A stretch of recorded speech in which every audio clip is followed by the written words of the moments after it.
વિદ્યાર્થી મિત્રો, દરેકને નવા વર્ષના હેપી ન્યૂ યર. ફરીથી પાછા ઓનલાઈન શિક્ષણ અને યુટ્યુબ માટે શરૂ કરીએ. આપણે તૈયાર થઈએ. અગાઉ આપણે દિવાળી પહેલા પ્રકરણ નંબર 6 માં સ્વાધ્યાય નંબર 6.3 સુધી જોયું છે.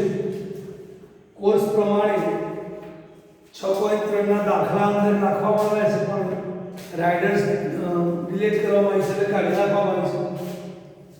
તો એ બધું જોતો અત્યારે હાલ આપણે આગળનો મુદ્દો છે 6.5 સમરૂપ ત્રિકોણના ક્ષેત્રફળ. અને એમાં હવે પ્રમેય નંબર 6.6 બે સમરૂપ ત્રિકોણ, અહીંયા આપેલા બે ત્રિકોણ છે ABC અને PQR. કેવા છે? બંને વચ્ચેનો સંબંધ કયો છે? સમરૂપતાનો.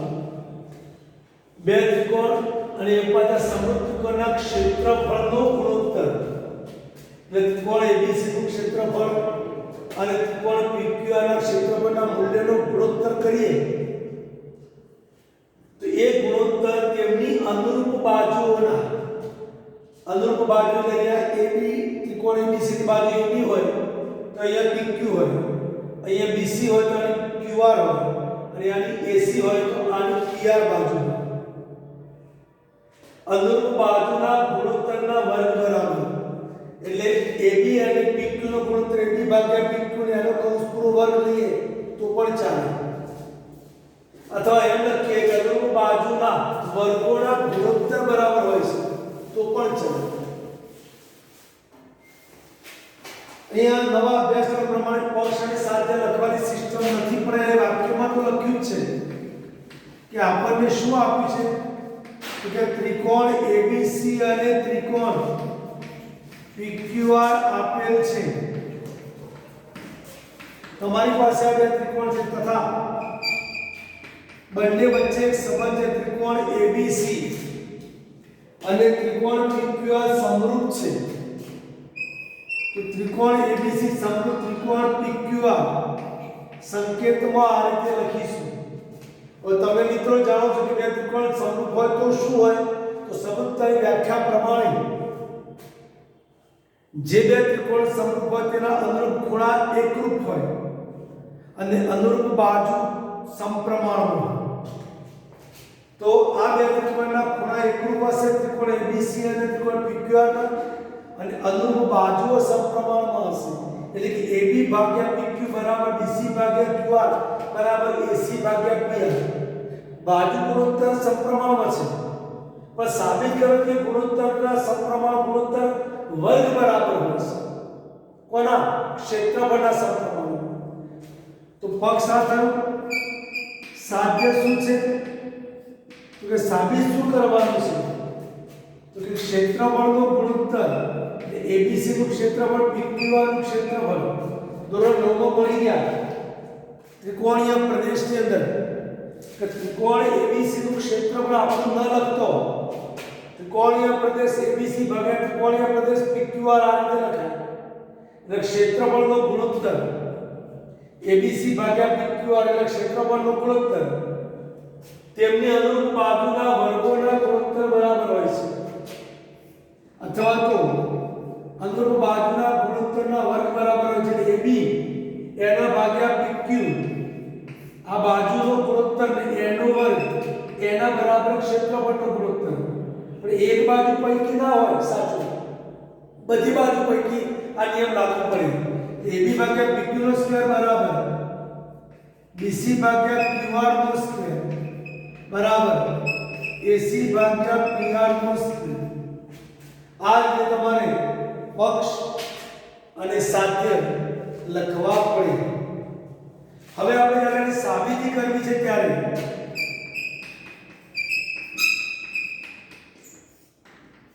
સાબિતીમાં શું કરીશું? તો પહેલા આપણે આની સાબિતી કયા પ્રમાણે કઈ રીતે લેવાની છે? તો કે ક્ષેત્રફળની રીતે. અને ક્ષેત્રફળ તમારે અંદર સાબિત કરવાનું છે.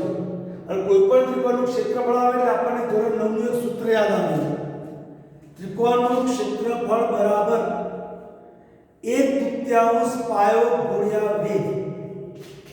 એટલે ત્રિકોણ ABC માં પાયો BC છે, મેં પહેલેથી દોરીને તૈયાર રાખ્યું છે AM, પણ એ તો ક્યાં આપેલું નથી ને તમારે લખવું પડે કે આપણે AM અને PN નામના બે વેધ લીધા છે. એટલે બે ત્રિકોણના ક્ષેત્રફળ શોધવા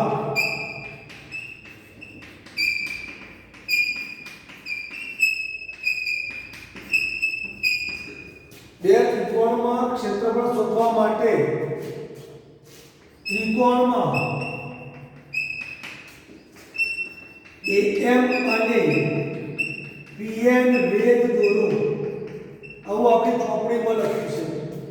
તો આપણે પણ પરીક્ષાની અંદર એ જ રીતે આપણે લખીશું કે AM અને PN વેધ દોરો. ત્યાર પછી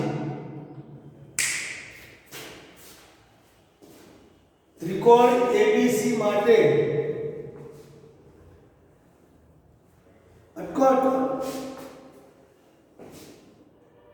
ત્રિકોણ AM વેધ કયા ત્રિકોણમાં છે? ABC નું.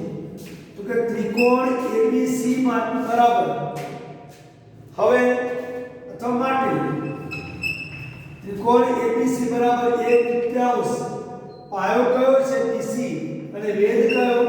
AM. મેં તમને અગાઉ જ કીધું ત્રિકોણના ક્ષેત્રફળને આધારે જવાનું છે. અને ત્રિકોણ PQR માટે 1/3 પાયો કયો? QR અને વેધ કયો? PN. તો ત્રિકોણ ABC માટે ત્રિકોણના ક્ષેત્રફળની વાત કરીએ તો 1/3 પાયો ગુણ્યા વેધ, અને ત્રિકોણ PQR માટે ક્ષેત્રફળની વાત કરીએ તો 1/3 પાયો ગુણ્યા વેધ QR ગુણ્યા PN. તો આ બંને મૂલ્યનો આપણે ગુણોત્તર લઈએ. ગુણોત્તર માટે જગ્યા થોડી ઓછી પડતી લાગે છે એટલે થોડું નજીક રાખીએ આપણે. ત્રિકોણ ABC અથવા તો ત્રિકોણ ન લખીએ નહીં તો પાછું ભૂંદડી કરવી પડશે, ભાગ્યા PQR એટલે ત્રિકોણીય પ્રદેશ ABC ભાગ્યા ત્રિકોણીય પ્રદેશ PQR થયો. 1/3 એનું સૂત્ર BC ગુણ્યા AM ભાગ્યા QR નું ક્ષેત્રફળ 1/3 QR ગુણ્યા PN.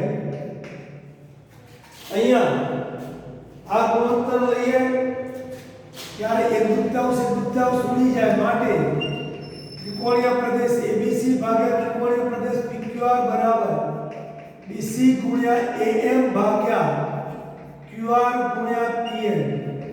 આને આપણે નંબર 1 આપીશું. પરિણામ નંબર 1. હવે વ્યાખ્યા પ્રતિક્રિયા પ્રમાણે ક્ષેત્રફળનો ગુણોત્તર AB ભાગ્યા PQ તો આપણને મળી ગયું છે, પણ તેમની અનુરૂપ બાજુઓના ગુણોત્તરના વર્ગ બરાબર અનુરૂપ બાજુમાં BC અને QR, BC ની અનુરૂપ QR છે, એક જોડ તો તૈયાર છે, પણ AM અને PN આ બે દૂર કરવા પડે. તો AM અને PN કોનો ગુણોત્તર છે? વેધનો ગુણોત્તર છે.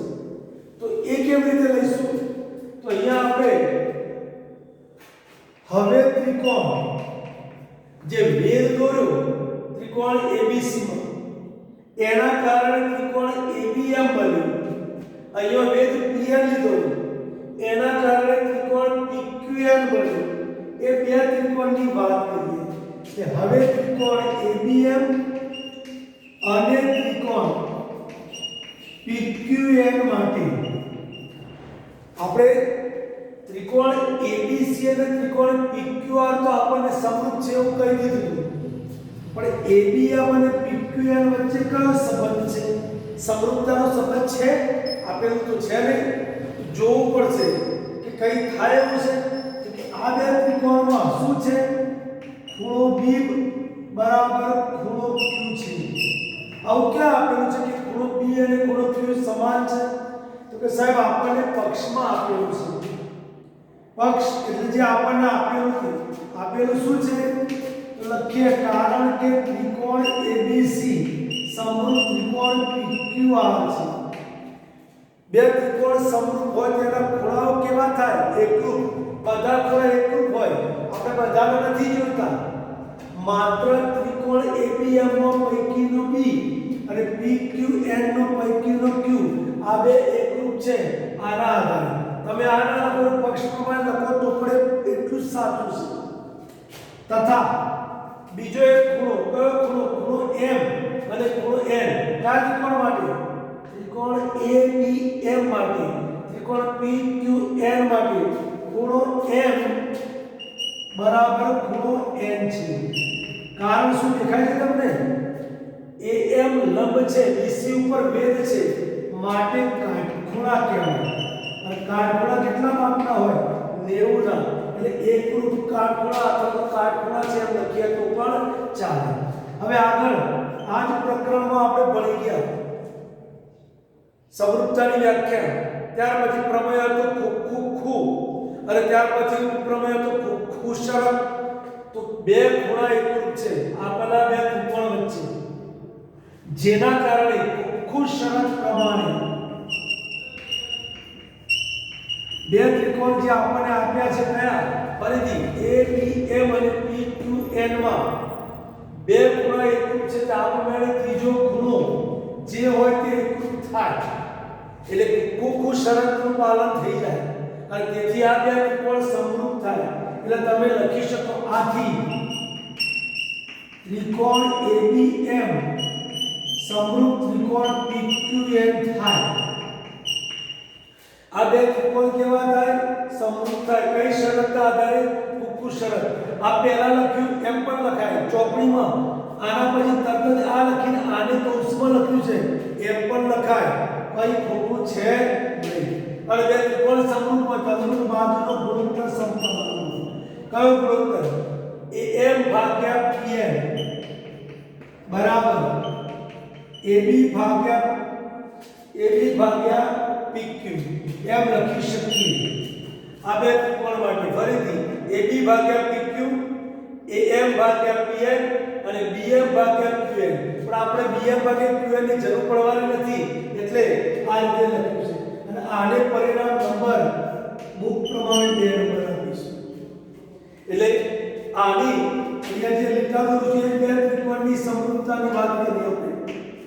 એક આ ત્રિકોણ અને એક આ બીજો ત્રિકોણ અને બંનેમાં ખુ શરત ખૂણો B અને ખૂણો Q એકરૂપ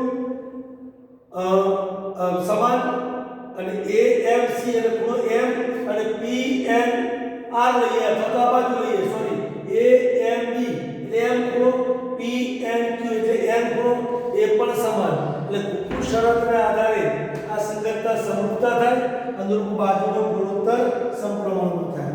પણ આપણને આપેલું છે વળી આ બે ત્રિકોણ કેવા છે? સમરૂપ એટલે અનુરૂપ બાજુનો ગુણોત્તર AB ભાગ્યા PQ બરાબર BC ભાગ્યા QR બરાબર AC ભાગ્યા PR આપણને આપેલ છે. કઈ રીતે આપેલ છે? એટલે બે ત્રિકોણ આપણને સમરૂપ છે એવું કીધેલું છે એટલા માટે આપેલ છે લખે અથવા તો આપેલ છે શું? આ ગુણોત્તર થાય થોડું વેલ્યુતર કરી ફરી આપણે એમ લખીએ કે ત્રિકોણ ABC સમરૂપ ત્રિકોણ PQR આપેલ છે અને માટે શું થશે? AB ભાગ્યા PQ બરાબર BC ભાગ્યા QR બરાબર AC ભાગ્યા PR. સમજાય છે બધાને? આપણને આ બે ત્રિકોણ આપી દીધેલા છે સમરૂપ પહેલા. એટલે આના ગુણોત્તર આ વસ્તુ અત્યારે આ નાની ચોપડીમાં અહીંયા લખેલું છે. ભૂતકાળમાં જ્યારે આ પ્રમેય હતું ત્યારે આ વસ્તુ સૌથી પહેલા લખવામાં આવતી હતી, પછી આ કાઢવામાં આવતું. એટલે વાત ત્યારે ત્યાં છે આપણને આ સાત જે રીતે આપ્યું છે એ પ્રમાણે જોઈએ. આને પરિણામ નંબર 3 કહીએ. ધ્યાનથી જોજો બરોબર. પરિણામ 1, પરિણામ 2 અને પરિણામ 3 એટલે એક સાથે 1 અને 3 ઉપરથી આપણે જોવું હોય તો આ 1 અને આ 3 1 અને 3 પરથી એકમાં શું કહે છે? ABC ભાગ્યા PQ બરાબર અહીંયા BC ભાગ્યા QR ગુણ્યા 3 માં BC ભાગ્યા QR બરાબર AB ભાગ્યા PQ છે બરાબર છે એટલે આપણે શું મૂકી શકીએ AB ભાગ્યા PQ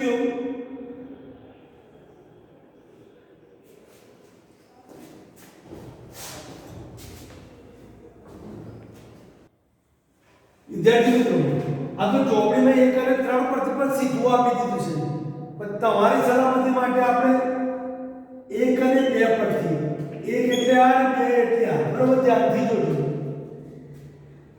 1 ઉપરથી ABC ભાગ્યા PQR તો મેં લખ્યું BC ભાગ્યા QR આ બાજુનો ભાગ એ તો લખ્યું AM ભાગ્યા PN બે નંબરમાં AM ભાગ્યા PN બરાબર શું આપેલું છે AB ભાગ્યા PQ આપણે AB ભાગ્યા PQ લખ્યું એટલે પરિણામ 1 અને 2 ઉપરથી BC ભાગ્યા QR જે આપણને આપેલું છે BC ભાગ્યા QR અને AM ભાગ્યા PN ની જગ્યાએ પરિણામ 2 ઉપરથી AB ભાગ્યા PQ લખ્યું હવે આ પરિણામ જે છે આનો નંબર આપી આપણે 4 માં આપણું જે મૂળભૂત પરિણામ છે અહીંયા કંઈક લખ્યું છે આપણે 3 નંબર AB ભાગ્યા PQ બરાબર BC ભાગ્યા QR બરાબર AC ભાગ્યા PR એવા આ BC ભાગ્યા QR ની જગ્યાએ AB ભાગ્યા PQ મૂકી શકીએ આપણે AB ભાગ્યા PQ ની જગ્યાએ BC ભાગ્યા QR ની જગ્યાએ આટલા બરાબર આટલા છે AB ભાગ્યા PQ મૂકી શકીએ અથવા AB ભાગ્યા PQ ની જગ્યાએ આની જગ્યાએ આપણે BC ભાગ્યા QR પણ મૂકી શકીએ તમારે આની જગ્યાએ પણ મૂકી શકાય અને આની જગ્યાએ પણ મૂકી શકાય એટલે ત્રિકોણ ABC નું ક્ષેત્રફળ અથવા તો ત્રિકોણીય પ્રદેશ ABC ભાગ્યા PQR બરાબર ચલો BC ભાગ્યા QR ને એમને એમ રાખું છું ગુણ્યા AB ભાગ્યા PQ ની જગ્યાએ BC ભાગ્યા QR મૂકી દો AB ભાગ્યા PQ ની જગ્યાએ BC ભાગ્યા QR મૂકી દો કારણ લખીએ આપણે ક્યાંથી લાવ્યા તો કે 4 માં 3 માં 3 ની કિંમત મૂકી સમીકરણ 4 માં 3 ની કિંમત મળે 3 માંથી કિંમત મૂકી હવે ફાઇનલ ABC ભાગ્યા PQR બરાબર BC ગુણ્યા BC સંબંધ ગુણાકારનો છે માટે BC ગુણ્યા BC એટલે BC સ્ક્વેર QR ગુણ્યા QR સ્ક્વેર સમજાય છે તમને ઓકે આમ ના કરીએ અને અહીંયા જેમ BC ભાગ્યા QR એમ નું એમ રાખ્યું AB ભાગ્યા PQ ની જગ્યાએ BC ભાગ્યા QR મૂક્યું એની જગ્યાએ AB ભાગ્યા PQ એમ નું એમ રાખીએ અને BC ભાગ્યા QR ની જગ્યાએ AB ભાગ્યા PQ લઈએ AB ભાગ્યા PQ તો જવાબ કન્વર્ટ થશે ABC ભાગ્યા PQR બરાબર BC સ્ક્વેર ની જગ્યાએ શું થઈ જશે AB સ્ક્વેર ભાગ્યા QR સ્ક્વેર એ રીતે પણ જવાબ લાવી શકાય અત્રે હું અત્યારે એવું લાવ્યો છું ABC ભાગ્યા PQR બરાબર BC સ્ક્વેર ભાગ્યા QR સ્ક્વેર એટલે ઘણા બાળકોના મનમાં એવું થાય કે BC ઉપર વેધ લીધો QR ઉપર વેધ લીધો એટલે આવે છે એવું નથી આપણે કિંમત મૂકી શકીએ બાકી એટલું એ પણ સાચું છે ABC ભાગ્યા PQR બરાબર AB સ્ક્વેર ભાગ્યા PQ સ્ક્વેર બરાબર BC સ્ક્વેર ભાગ્યા QR સ્ક્વેર બરાબર AC સ્ક્વેર ભાગ્યા PR સ્ક્વેર આનો ફાઇનલ આ રીતે મૂકવો હોય તો ABC ભાગ્યા PQR બરાબર BC ભાગ્યા QR અને બંનેનો વર્ગ બહાર કાઢી નાખે કૌંસ પૂરો વર્ગ આથી આ જ રીતે આપણે એક બાજુમાં ગુણોત્તરનો વર્ગ લીધો ફાઇનલાઇઝ કરવું હોય તો ABC ભાગ્યા PQR બરાબર જેમ BC ભાગ્યા QR સ્ક્વેર છે એમ બધાનું લખી દેવાય AB ભાગ્યા PQ કૌંસ પૂરો સ્ક્વેર બરાબર BC ભાગ્યા QR કૌંસ પૂરો વર્ગ બરાબર AC ભાગ્યા PR કૌંસ પૂરો વર્ગ અને અહીં આપણો પ્રમેય પૂરો થાય એટલે છેલ્લે આ રીતે ગુણોત્તર બતાવી શકીએ